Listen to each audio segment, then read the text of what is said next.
Wait, had to tell her brother, wait. I got some cash in my pocket, money in the bank and money in the safe.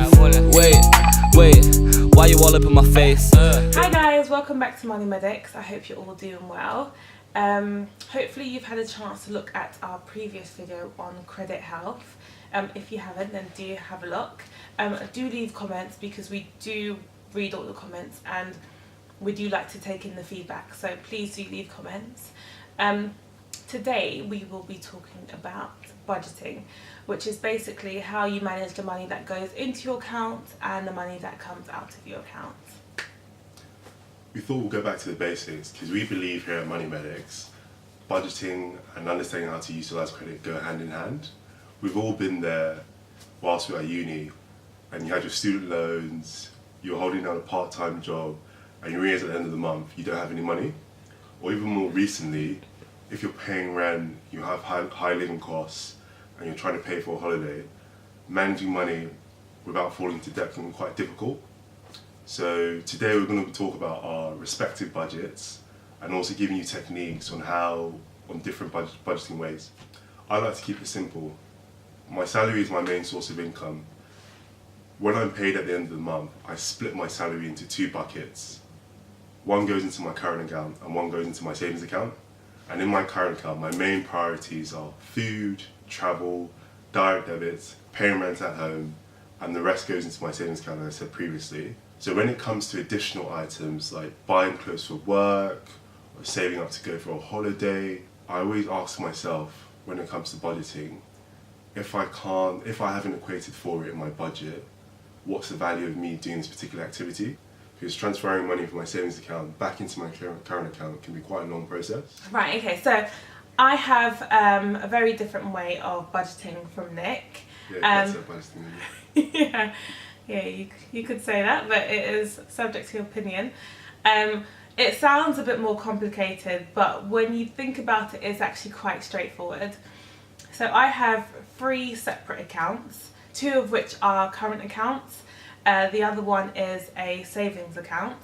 So with my current account, all my income goes straight into that account.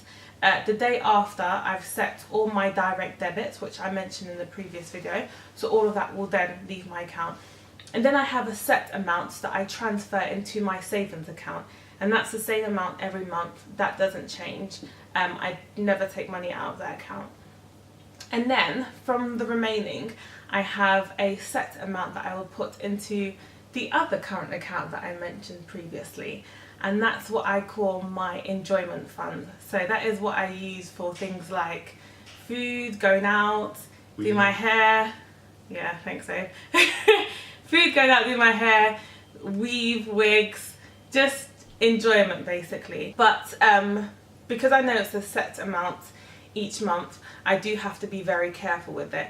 And I know as soon as I finish from my enjoyment fund, once that money runs out, enjoyment is over and that's it for the month. So I need to make sure it does last for the whole month. And then moving on, using spreadsheets. I don't think anyone uses this anymore.